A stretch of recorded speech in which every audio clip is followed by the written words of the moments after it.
Assalamualaikum warahmatullahi wabarakatuh. Waalaikumsalam warahmatullahi wabarakatuh. Sahabat YouTube dimanapun berada, alhamdulillah malam ini agak sedikit menegangkan. Di tengah-tengah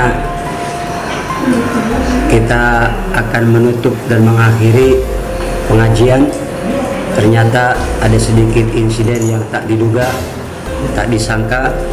Ada tamu tak diundang yang datang, jin penghuni rumah ini yang telah sekian lama, ternyata tiba-tiba menyerang saya, masuk ke tubuh Bang Haris. Bang Haris, gimana ceritanya tadi Bang Haris bisa seperti itu? Saya mau buang air kecil. Nah, rupanya di dalam air kecil ada orang. Ya saya ke kamar kosong kan nunggu. Saya bengong. Ya bengong mikirin apalah. Kita mikirin keluarga, mikirin ngelamun. Ya kayak ngelamun ya, bisa kayak ngelamun. Jadi pikiran saya ngelantur gitu Pak Haji. Yang saya pikirin apaan? Ya yang namanya berkeluarga. Ya ada masalah di keluarga Pak Haji. Salah dan Ya. Terus ya, jadi mikirin ini apa sih? Jadi pikiran saya ngelantur gitu. Kalau kata orang tadi ngalor ngidul lah gitu, kosong. Iya. Sampai akhirnya terjadi. Nah pas saya keluar kayak ada yang gitu masuk.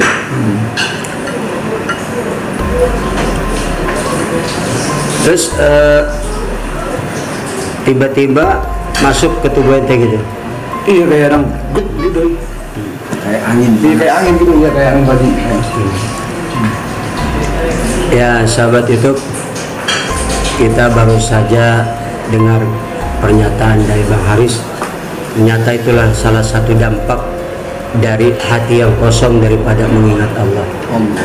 Mudah-mudahan insya Allah dari kejadian ini Bang Haris di lain waktu jangan berpikir yang macam-macam, hati jangan sampai kosong, selalu ingat kepada Allah. Mudah-mudahan insya Allah selamat dari berbagai hal yang kita tidak inginkan. Gimana Ustaz Atullah? Dan mau nanya nih, ini kan kata yang memang ya, dari anak-anak baru perubahan untuk hijrah di jalan Allah Subhanahu wa Ta'ala. Tentunya pernah mungkin sesuatu yang melakukan, maaf ya, mungkin dulu masa-masa dulu kan kita kenal ini dari Bang Haris dulu, dari omongan anak ya, pemakai juga, pemabok, kemudian ganja dan sebagainya. Dan alhamdulillah ini mau benar nih Kiai, beliau ini ternyata diganggu, benar nggak? Ini yang memang apa namanya masih kepikiran atau masih tahap masih apa namanya orang bilang apa kan? Transisi. Iya. Ya masalah Tapi udah berhenti kan mabok? Ya berhenti sih, alhamdulillah berhenti total. Mau jalik kalau sampai ke situ lagi. Kami dengan gue sampai. Udah dunia yang gelap itu udah tinggalin ya. Iya. Dulu pernah punya isian nggak? Ya, Bang Haris, kalau saya kan dulu ya, maaf gitu mungkin namanya dulu punya pegangan, kita kan nggak tahu. Nah pegangan ini kan ngaruhin, ada kontradiktif, ada pro, ada yang kontra. kalau saya gini, kalau saya ya pegangan punya kaki saya pegang sampai sekarang. Apanya dipegang? Nggak ada. Iya, kayak gini nih. kerisnya apa? Iya. Cincin. Ada. Allah. Terus kayak ada sih batu Peninggalannya ya, ada dah sampai sekarang. ya, bertanya dan ini ahlinya. Cuma saya nggak tahu itu isinya apa, nggak tahu. Saya sih kakek saya meninggal umur 95 tahun. Allah. Tapi ente rawat. Enggak ada, saya simpan aja sampai sekarang. Pemirsa, ternyata memang suasana tadi begitu membuat kita semuanya kaget dan tercengang. Saya pun kaget ketika Bang Haris langsung datang mau menyerang. Genggam tangan saya sekuat-kuatnya, tapi alhamdulillah Bang Haris bisa kita atasi ya. Di sini banyak ustadz-ustadz, mudah-mudahan Bang Haris insya Allah mudah-mudahan dengan selalu hadir duduk di majelis Kiai Fatullah ini, insya Allah punya kesempatan untuk lebih memperbaiki diri dan bisa berubah secara 100%. Yang semula mabok, alhamdulillah, mudah-mudahan itu tidak akan terulang lagi. Ternyata satu pelajaran buat kita semuanya, ingat selalu kepada Allah Subhanahu wa taala. Mudah-mudahan kita akan selamat dari gangguan jin dan setan, apalagi di rumah dan sekian lama nggak ditempatin ya ibadah. Dan pengajian ini baru saja mulai berjalan, dan ternyata ini ada kejadian yang sangat membuat kita semuanya kaget. Alhamdulillah, insya Allah, mudah-mudahan. Makanya tadi dia begitu kita ini ngeri banget bakwan ketendang mental. Iya. Karena kayak uslim kesini jidat. Artinya Bang Haris udah nggak usah banyak pikiran, yang lalu biar berlalu. Kalau ada masalah konsultasi dengan kiai ini, kan ada kiai besar, artinya ada Ustaz Uslim juga. Artinya masalah nggak usah dipikirin. Tadi kata beliau hadir terus di majelis, insya Allah dapat isian rohani, dan itu bisa membentengi kita ya Kiai. Amin. Kiai boleh nambahin Kiai? Baik, sebagai bahan pengetahuan ya buat pemirsa di channel Jakarta Tinggi Leader Kelana, bahwasanya apa yang tadi kita saksikan, kita lihat fenomena di mana ada dimensi lain di tengah-tengah kita, yaitu dimensi dari bangsa jin, dan ada satu kondisi di mana makhluk jin ini bisa masuk ke dalam tubuh manusia. Ada beberapa sebab kenapa jin ini bisa masuk ke dalam tubuh seseorang. Jadi penyebab pertama adalah karena sihir. Jadi ini dipelajari karena kesengajaan. Jadi ada seseorang yang memang dengan air sihir atau apa, akhirnya dia bisa masuk ke dalam tubuh manusia. Itu yang pertama. Yang kedua adalah karena kondisi kejiwaan seseorang dalam kondisi tertentu. Jadi dimensi manusia dan dimensi jin ini berbeda frekuensinya. Katakan kalau di radio kita ada FM, ada AM, ada MW, ada SW. Nah, satu saat bisa bersinggungan terjadi. Dia bisa bersinggungan dalam kondisi-kondisi tertentu. Kondisinya seperti apa? Jadi pemirsa catat, kondisi ketakutan yang berlebihan, atau kondisi kesedihan, ataupun gembira yang terlalu berlebihan juga. Makanya kalau misalnya di dalam satu daerah yang katakan boleh disebut angker, ada seorang yang tertawa sampai rupa dia tiba-tiba masuk. Jadi kegembiraan, ketawa yang terlalu berlebihan, kesedihan atau ketakutan, atau kosong. Nah, tadi kondisi tadi sudah sampaikan Bang Haris, dia sedang kosong, pikiran kosong, brek masuk. Jadi kondisi yang tadi dimasuki yang masuk ke Bang Haris adalah pada saat yang ketiga tuh.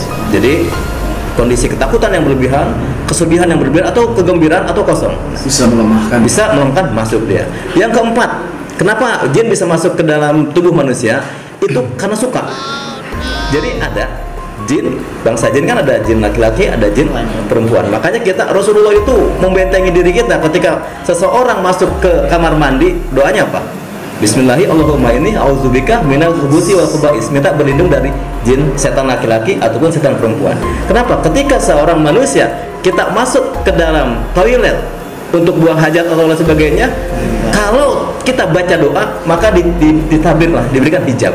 Maka setan tidak bisa melihat aurat orang yang masuk ke kamar mandi dengan membaca doa. Kalau kita masuk ke kamar mandi nggak baca doa, kelihatan.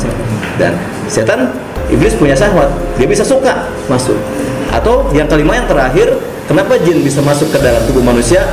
Karena tanpa sebab, iseng, usil. Ada dari bangsa jin yang memang dia iseng, dia mengganggu, ingin menggoda, membelokkan di manusia. Kayak seperti ini, mati lo semua. Tadi katanya bilang mati lo semua, diberikan ketakutan bahwa wah, kita harus takut sama dia.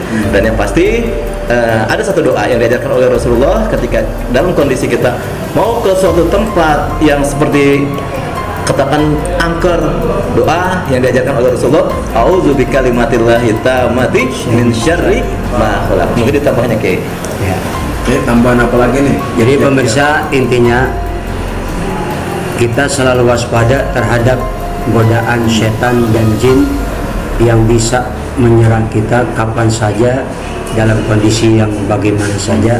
Maka dari itu jangan sampai hati ini kosong daripada mengingat Allah. Banyak-banyak kita berzikir dan kita membaca doa yang berkaitan dengan menyelamatkan diri kita dari godaan setan atau daripada sihir-sihir.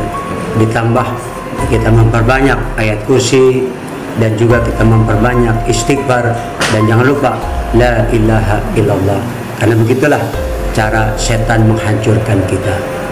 Karena memang dalam kita kondisi lemah, iman lemah, fisik lemah, pikiran kosong, hati kosong daripada mengingat Allah, masuklah setan dan jin ke dalam tubuh seseorang. Mudah-mudahan Bang Aris, insya Allah besok-besok jangan bengong-bengong lagi, hati jangan kosong lagi. Masalah apapun insya Allah pasti akan ada jalan keluar selagi kita insya Allah minta kepada Allah Subhanahu wa ta'ala.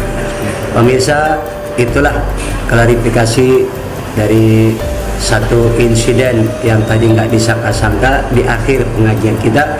Insya Allah mudah-mudahan saksikan terus konten Zakat Tingkir Inder Kelana.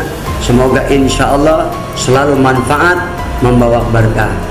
Dan jangan lupa di sini pun ada rekan kami Kiai Ibnu Khaldun yang dikenal dengan Usdun, punya konten juga ya Ustaz? Ada.